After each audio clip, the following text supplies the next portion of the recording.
The revolution in neuroimaging probably began 10 to 15 years ago, and at first it had very little application to the study of development. So, for example, when CT scanning started, which is now actually old, that was always an invasive thing in the sense that it involved X-rays, exposure to X-rays. You couldn't do CT scans in normally developing kids.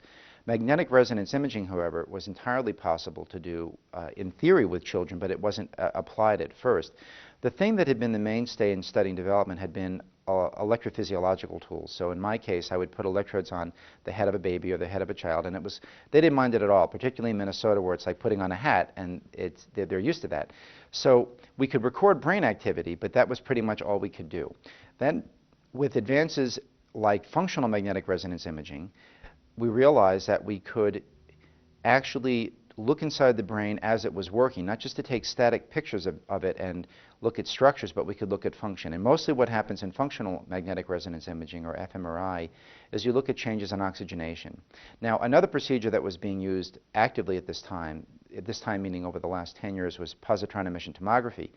And there was, in fact, one person, a neurologist at UCLA, doing PET studies with young kids. But since PET involves the injection of a radioactive isotope, it was the case that only patients could be studied. And in fact, nobody has done PET studies with perfectly normal children to this date.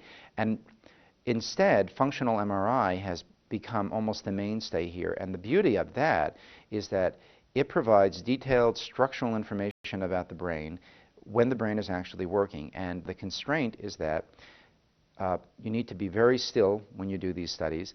Kids can, above the age of 6, try really hard to be still, but in fMRI, even so much as wiggling your tongue in your mouth can cause a blur in the image. So most of us have settled on looking at kids during the elementary school years, but not lower than that. That's been complemented by increases in our ability to record electrical information from the brain, something we've done for a long time, but now we can record from as many as 128 different locations across the scalp. And so we have these cute little nets that we can put on a baby's head or a child's head. So the electrical information gives us exquisite information about the timing of mental events, millisecond by millisecond, whereas MRI gives us detailed information about the structure.